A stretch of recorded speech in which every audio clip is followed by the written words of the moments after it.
Vamos a pasar rápidamente a algunas de las secciones de preguntas.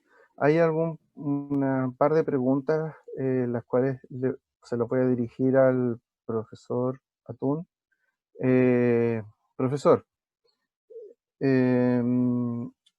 Dr. Rifat, is real that breast cancer is the latest cancer to implement and use personalized medicine? Do you know why NCCN clinical practice guidelines put in the last place to use of target therapy?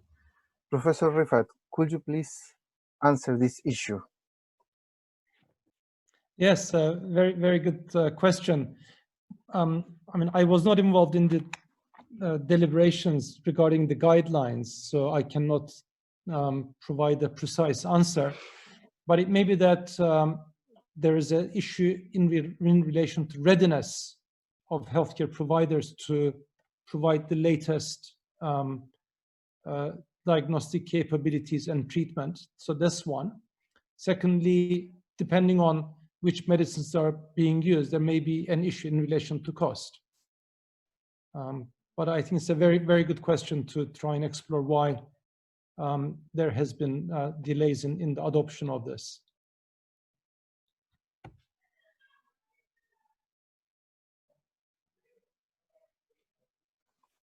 Thank you so much, Professor. We have another question for you. This is, how are polygenic risk score being incorporated into clinical practice for risk stratification for common disorders? Yes, I think this is a really excellent question given the presentation by Sonia and Rosa, where we have more and more information regarding risk, genetic factors that influence risk and conditions such as cancer and others. In terms of polygenic risk factors, these can be combined with and have been combined with clinical risk factors and actually help to enhance the specificity and sensitivity of the risk scores. What we've not been able to do as well is reflecting on your question. Obviously, there are groups of individuals working on polygenic risk factors, others working on clinical risk factors, individuals like me who are working at population level on taking into account other factors that contribute to risk. But we've not been very successful in combining all of these to come up with more precise predictors of risk.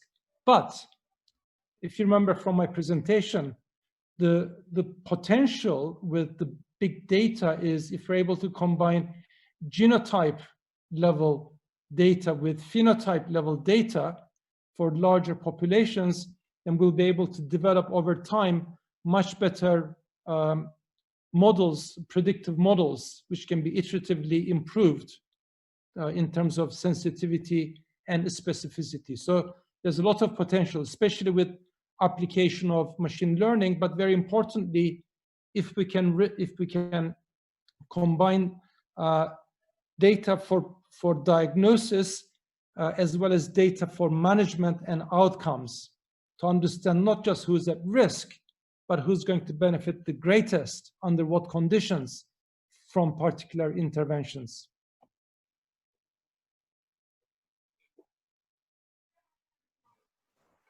Thank you so much, Professor. We have one last question for Professor Hatun from Sonia Lira. She asked, which one do you think is the highest challenge for countries like our country, which suffer from a high difference in the accessibility to healthcare in the context of the establishment of precision medicine? What do you think is the most biggest challenge for the establishment and accessibility to precision medicine? Yes, this is an excellent question, and not just relevant for Chile, but many, all the countries in Latin America and most of the countries around the world, including high-income countries where inequalities are wide and actually widening. So it's not just the issue of access, but it's access to equitable and highly effective care for everyone. And very importantly, equitable outcomes. Now, the technology is improving all the time. So science, there's a renaissance in science, as we've heard. So issue is not that of technology availability. Issue is their distribution in different populations. Now, funding needs to come from somewhere. So countries need to allocate more to management of health, improvements in health budgets, but very importantly, one has to also ensure that we improve the efficiency and effectiveness of health systems in order to improve outcomes. And there's huge inefficiencies in health systems. We're still investing in structures as opposed to investing in new models of care and new technologies and new science. And these consume huge amounts of funds. And WHO estimates that 20 to 40% of health expenditures are wasted. So there's an opportunity to make savings. Thank you, Professor. Excellent answer. Well,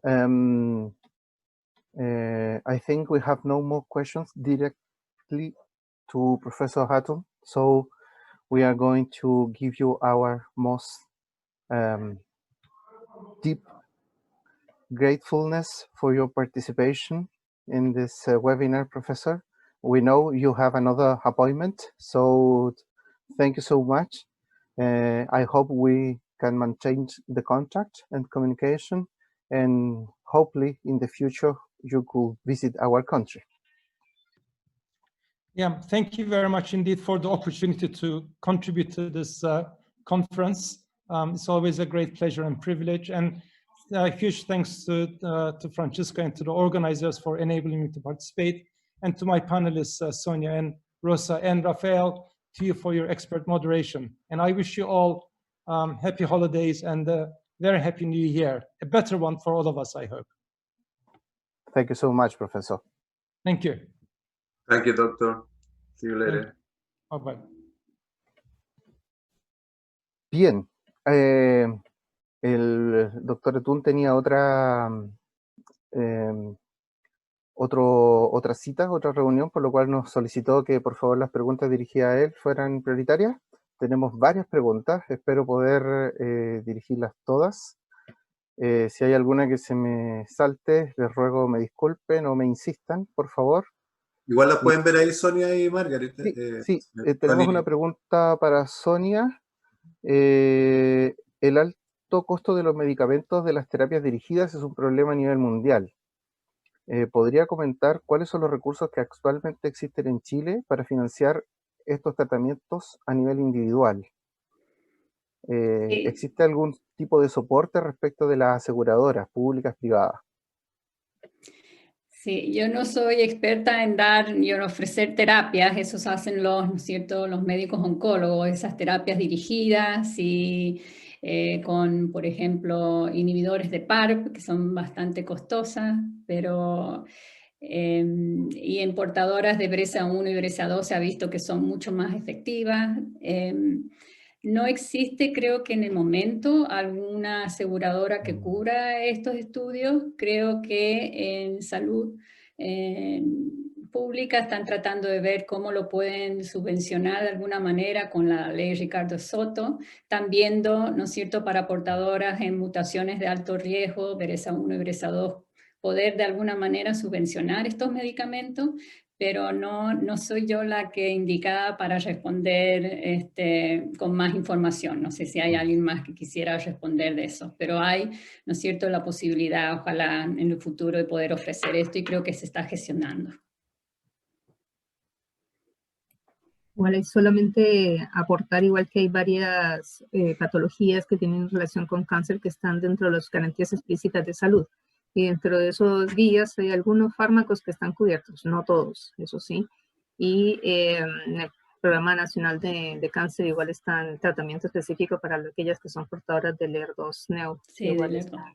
es el que está, pero las otras igual no están incluidas. Otras son tratamientos de alto costo y eventualmente a veces lo que hacen los oncólogos es tratar de hacer uso de seguros catastróficos o enfermedades a través de estas figuras dentro de las aseguradoras, pero no hay mayor detalle al respecto.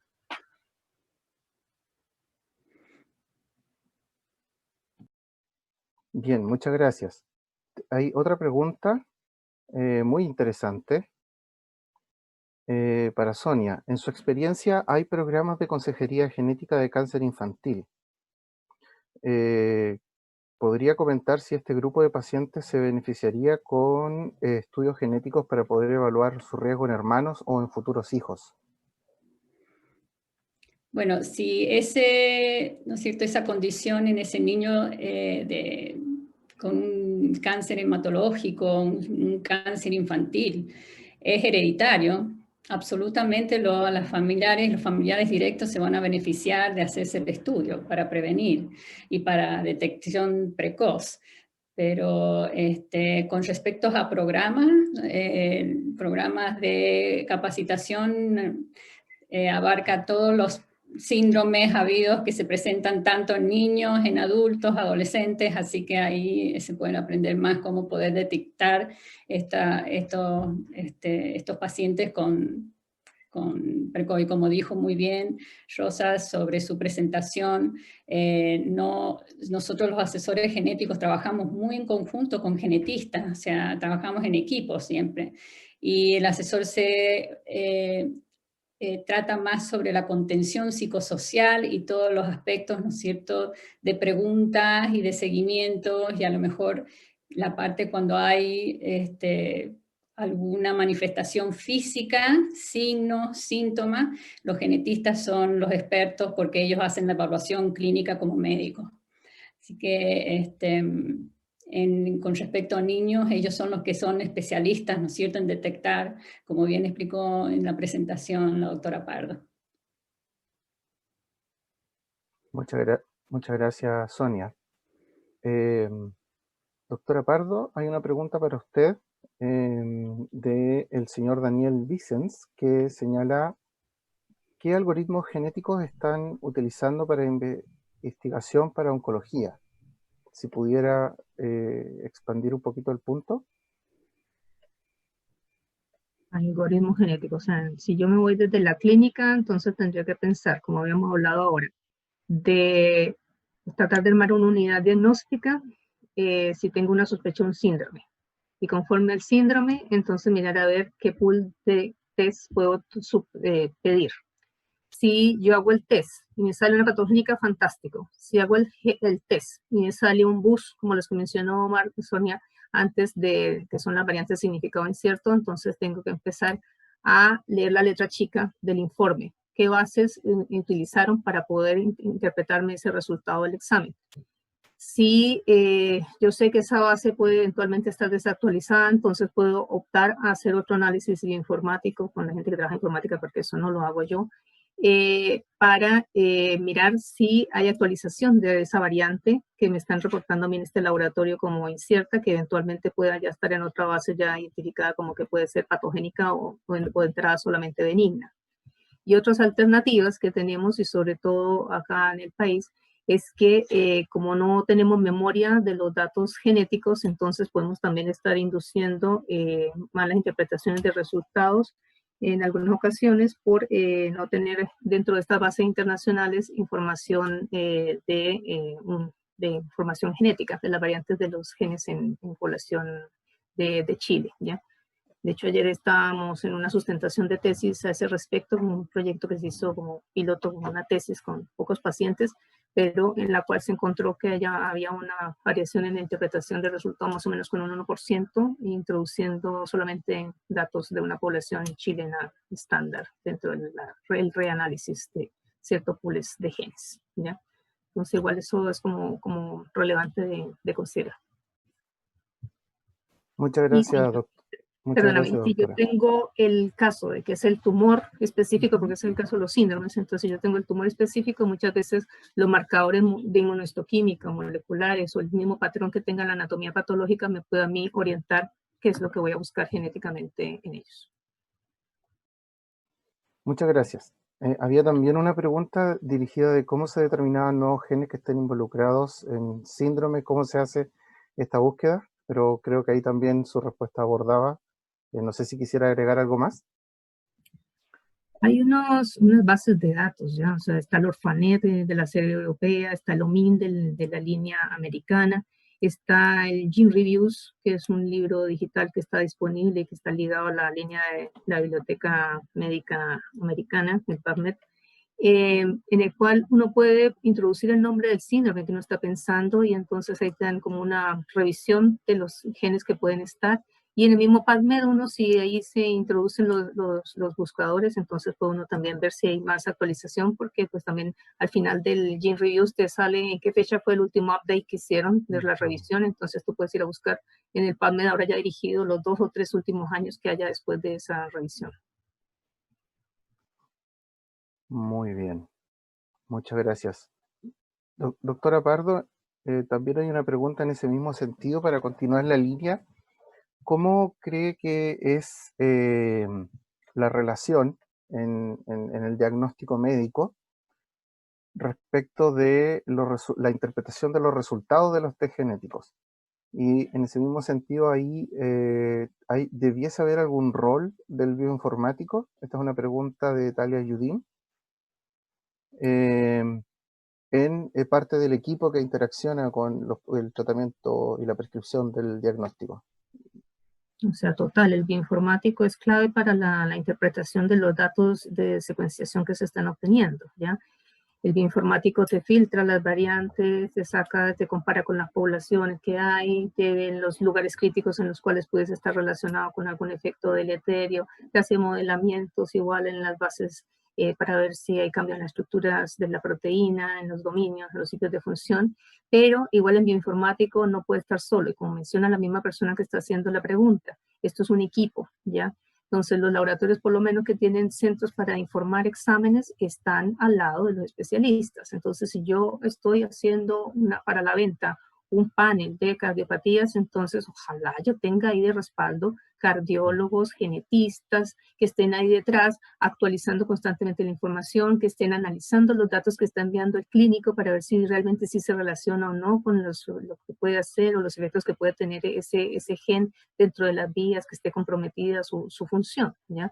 Porque ahí vuelvo yo le insisto, lo que hablamos ahora anteriormente, cuando yo voy a escalar en los exámenes, yo tengo que llenar de muchos datos la información, porque si yo le doy más información clínica al bioinformático y a las personas que van a analizar clínicas de respaldo en ese equipo de laboratorio, los resultados que les va a salir de la secuencia, entonces ellos también van a ir filtrando por el fenotipo, ¿ya? Para ir viendo si sí se relaciona o no se relaciona con lo que está ya escrito en otros pacientes que pueden tener el mismo tipo de mutaciones o no, ¿ya?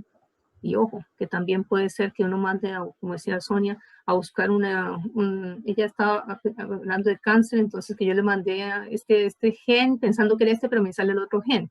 Bueno, pero todavía estaba dentro del panel del CA de mama y CA de ovario. Pero a nosotros nos pasa, por ejemplo, de que estamos buscando un síndrome y me salen dos, ¿ya? Entonces, igual no es raro, ya que uno le enseñaban antes en la escuela, usted tiene que pensar hasta que llegue a la unidad diagnóstica porque el paciente tiene un síndrome, tiene una enfermedad, ¿no? Y ahora que estamos haciendo tanto estudio molecular, estamos viendo que es perfectamente viable que tenga dos cosas, ¿ya? Y puede ser que el fenotipo uno uno dice, pero este se parece que como que tiene pero es que tiene esta otra cosa que como que le sobra. Y entonces lo que pasa es que no es que le sobre, sino que tiene los dos. Entonces por eso se fusionan los dos cuadros y entonces ahí es que queda uno como embarcado. Pero si uno aporta esa información clínica, todos esos detalles, tanto de exámenes, de cosas de conducta, la cosa física, entonces aporta mucho y mejora el nivel de lectura de los exámenes. Y el otro punto súper importante también para el bioinformático es mantener actualizadas las bases de datos, porque hay relecturas de estos exámenes pues después, porque como esto está creciendo a pasos agigantados, entonces no es raro que 2, 3 años más adelante a nosotros nos estén diciendo, oiga, ya esto que le sale a su paciente ya definitivamente sí es malito, ¿ya? O sabe que volvimos a releer el examen de su paciente y esto no lo habíamos notado, pero esta variante ya fue descrita asociada con esta patología, ¿sí? Entonces igual es súper relevante el rol del bioinformático definitivamente en este proceso de Next Generation. Muchas gracias, doctora. tenemos unas últimas preguntas que son de reflexión, en las cuales le quiero pedir que si cada una de ustedes puede hacer un comentario, por favor. ¿Cómo podemos avanzar hacia la cobertura de los estudios genéticos en Chile? ¿Cuáles serían los pasos más importantes y cuáles creen ustedes que son las resistencias que existen actualmente en nuestro país? Sonia, por favor. Yo creo que hay que hacer alguna colaboración pública y privada para poder costear estos estudios. Las aseguradoras no cubren los estudios genéticos, o sea, la mayoría, como en cáncer, no los cubren. Creo que uno de los miedos es que todo el mundo quiera hacerse el estudio, que no haya suficiente personal, ¿no es cierto?, de la salud que pueda filtrar esos pacientes que realmente cumplen con criterios. En Estados Unidos está el Medicare y ellos tienen, ¿no es cierto?, requisitos específicos para aquellos pacientes que tienen ese seguro, pueden ser cubiertos con Medicare. Creo que tiene que hacer ahora con la nueva ley de cáncer, es un nuevo impulso para ver cómo podemos cubrir al menos los estudios genéticos para BRCA1 y BRCA2, que son los más comunes para mama y ovario, y después ver los de Lynch, que es el segundo síndrome más común. En Argentina esos dos genes están cubiertos por el Seguro Social. Entonces hay que hacer mucha gestión, mucha educación, tanto a la gente que está en salud pública, en el Instituto Nacional del Cáncer. Yo creo que están las instancias como para ver dónde sacar esos recursos y hacer algún convenio con, ¿no es cierto?, la parte privada que pueda aportar también en esto. Esa es mi opinión. Yo creo que definitivamente, como dice Sonia, tiene que haber la integración de varios entes, o sea, tiene que estar la política de salud, ¿ya?, que avalen igual que esto vaya a entrar a alguna codificación, porque para poder después cobrar y todo eso, entonces la industria no se va a meter al vacío, porque esto nadie lo va a reconocer y de gratis no lo vamos a hacer. Entonces, políticas definidas de la relevancia de la patología. Compromiso de que esas políticas no dependan del gobierno, sino que se mantengan en el tiempo también, porque eso pasa como por olas, y entonces esas olas no nos favorecen a ninguno, sobre todo si queremos hacer esto que es de crecimiento tecnológico, de innovación, que está cambiando constantemente y que vamos a tener que estar mejorándolo en el mismo ritmo, ¿ya?